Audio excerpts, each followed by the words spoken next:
ओम यजुर्वेद अध्याय 2 और मंत्र 18 आज हम लोग प्रस्तुत करेंगे।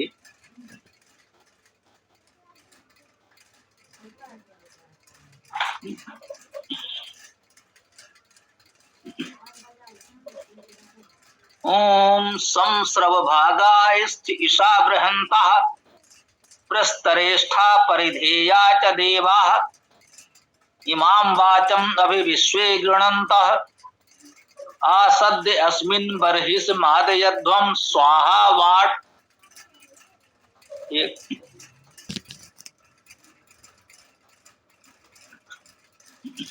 सम उपसर्ग है सम्यक स्रव भागा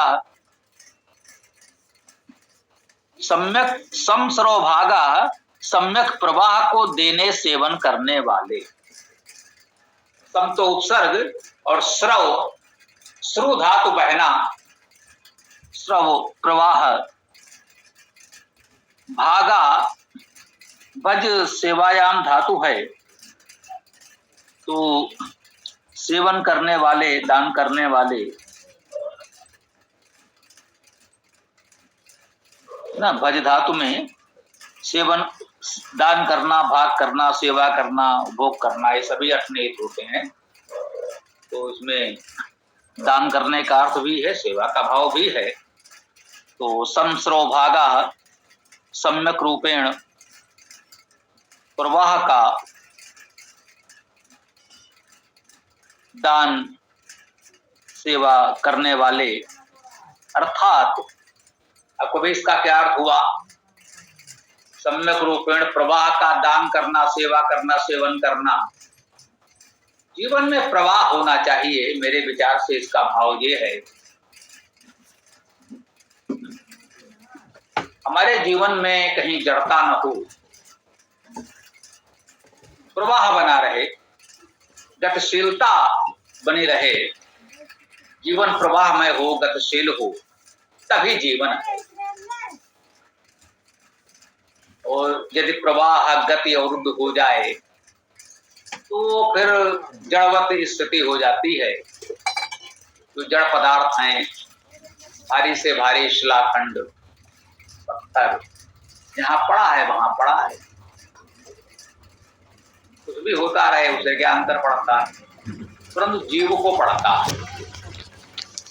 छोटा से छोटा जीव हो कोई कीट हो उसे अंतर पड़ता है। चक्र का प्रसूतियों का उसकी गतिशीलता बनी रहे कहीं ना कहीं वो अपने सामर्थ्य के अनुसार गति करता है। गति केवल स्थान परिवर्तन ही नहीं है।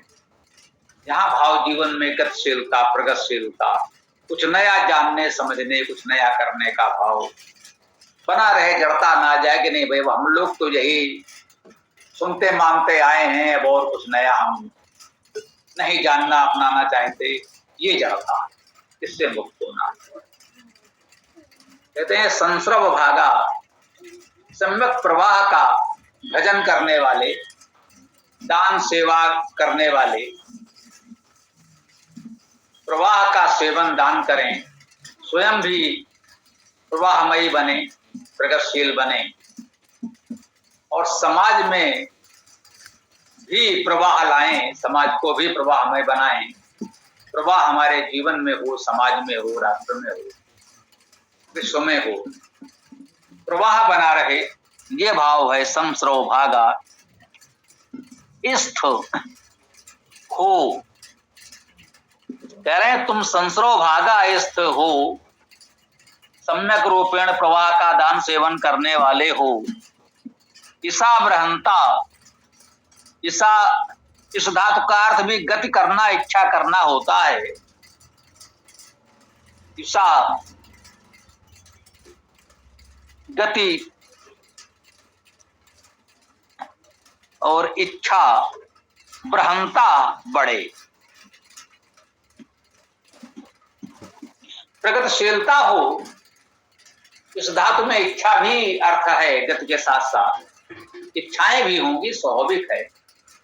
इच्छा शून्य हो जाना भी एक प्रकार की जड़ता है नहीं होना चाहिए। स्वार्थ के लिए, संकीर्ण भाव के लिए, विलासिता के लिए जो कुछ है वो हमें पर्याप्त नहीं लग रहा, और चाहिए और चाहिए और चाहिए। ये लोभ नहीं होना चाहिए। ये लोभ, लालच, लालसा न हो, अच्छी बात है, परंतु इसका ये अर्थ बिल्कुल नहीं है कि हमारी इच्छाएं समाप्त हो जाए। हम कुछ चाहते ही नहीं, अपने लिए नहीं, पवित्र उद्देश्य के लिए, समाज के लिए यथाशक्ति कुछ करते रहने की इच्छा बनी रहे, ये अच्छी बात है, होना ही चाहिए। तो कह रहे हैं ईशा ब्रह्मता, ऐसी इच्छाएं तो बढ़ती रहें, अच्छा है। यदि करना का भी अर्थ है तो मानने प्रगतिशीलता और इच्छाएं बड़ी हैं, क्योंकि तुम संसरो भागा हो, सम्यक रूपेण प्रवाह का दान सेवन करने वाले हो, बड़ी इच्छाओं वाले हो।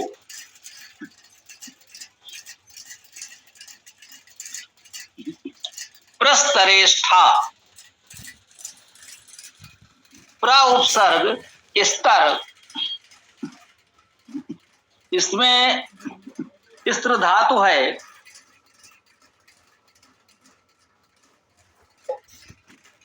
स्त्र धातु का अर्थ आच्छादित करना।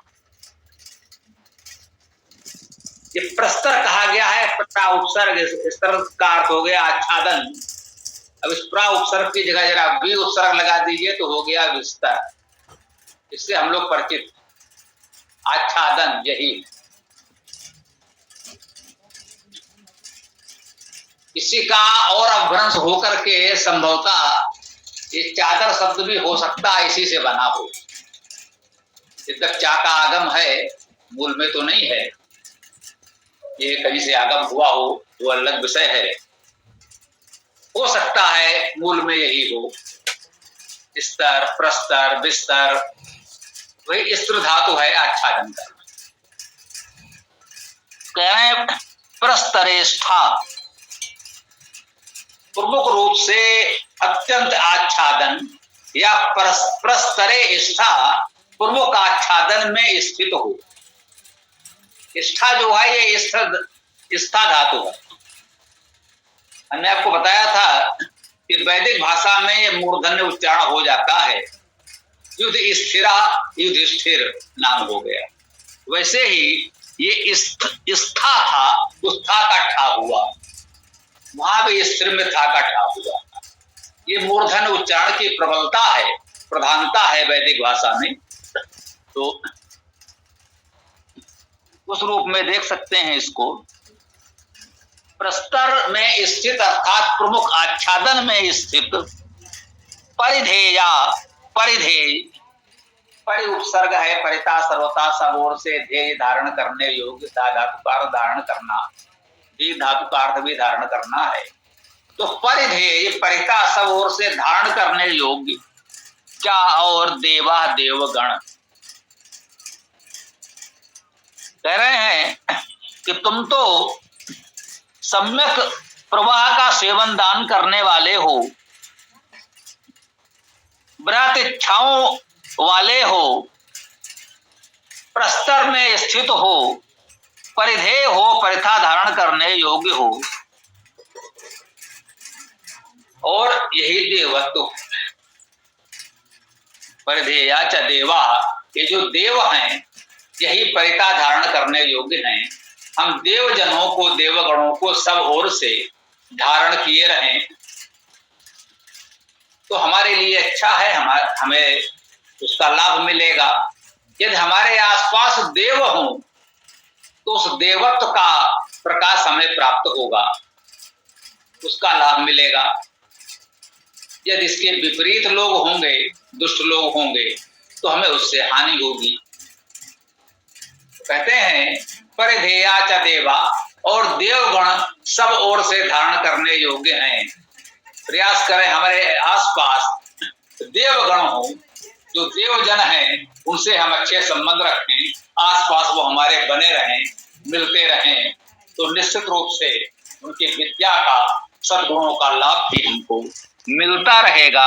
इमाम वाचम अभिविश्वे गणांता, इमाम इस वाचम वाणी को अभी उपसर्ग है, अविता परिता ही है, अविताकार सम्मुख भी है और सब ओर से भी। विश्व अर्थात सभी गणनता स्तुत करते हैं, प्रवचन करते हैं। गृह धातु का अर्थ बोलना, शब्द करना ही है। गृह धातु भी है, गण धातु भी है, अर्थ है शब्द करना। तो गणनता का अर्थ है शब्द करते हैं। तो शब्द करते का भावार्थ देवों के प्रति शब्द करते हैं, उसे हम स्तुत करना भी कहते हैं। देवों के प्रति शब्द करना, हम देवों का आह्वान करेंगे, उनके स्तुत करेंगे, या देवों के विषय में कहा जाए तो विद्वान प्रवचन भी करेंगे। शाब्दिक अर्थ है केवल शब्द करना है। इस शब्द करना का भावार्थ हम स्तुत करना, प्रवचन करना, आह्वान करना कर सकते हैं, जैसा उपयुक्त समझें। आसद्य, आसद्य आकर, शब्द धातु का अर्थ चलना, गति करना भी है और बैठना भी है। आसद्य का अर्थ बैठकर, स्थित होकर, या आकर भी कर सकते हैं, यहाँ आने से। अस्मिन, इसमें, बरहिसी, बड़े में। ब्रह धातु का अर्थ बढ़ना, वृद्धि करना, तो बरहिसी अर्थात बड़े में। अब ये बड़ा क्या है ये हम समझें। शाब्दिक अर्थ तो हो गया बरहिसी का, बड़े में। अब ये बड़ा क्या है जिसमें कहा जा रहा है, इसको अभी हम आगे देखते हैं तो कुछ समझ में और आएगा। बरहिसी मादयध्वम, मदी आनंदे धातु है, मादयध्वम का अर्थ है आनंदित हूं। अस्मिन बरहिसी मादयध्वम, इस बृहत में, इस बड़े में आप आनंद करें। ये बड़ा हमारा सोच विचार हो सकता है, हमारी भावना है। कहते नहीं भी हमारा मन बड़ा है, हमारा हृदय बड़ा है।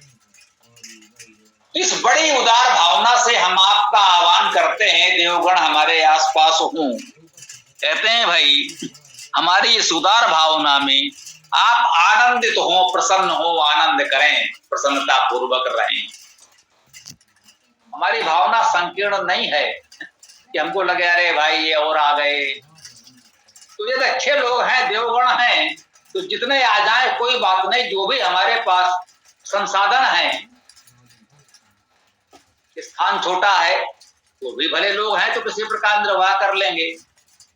संसाधन कम है तो भी मिल बांट कर भले लोग हैं तो निर्वाह कर लेंगे। पर हिसी कहा है बड़े में। अब कोई चाहे इसका कोई भी भावार्थ करे, इसका यह अर्थ तो नहीं कि जिसके पास सब बड़े संसाधन हो वहीं देवगण बुलाए जाएं। वेद की भावना तो इसके अनुसार नहीं कही जा सकती, अनुकूल नहीं कही जा सकती कि पर हिसी का अर्थ बड़ा कह लें, जो बड़े राजमहल हों, बड़े लोग हों, वहां पर ही देवगण बुलाए जाएं। ऐसा नहीं है। कह रहे हैं इमाम वाचम अभिविश्वे गणंता, इस वाणी को तो सभी बोल रहे हैं, इस वेद वाणी को सभी बोल रहे हैं, सभी इसका उच्चारण कर रहे हैं, प्रवचन कर रहे हैं।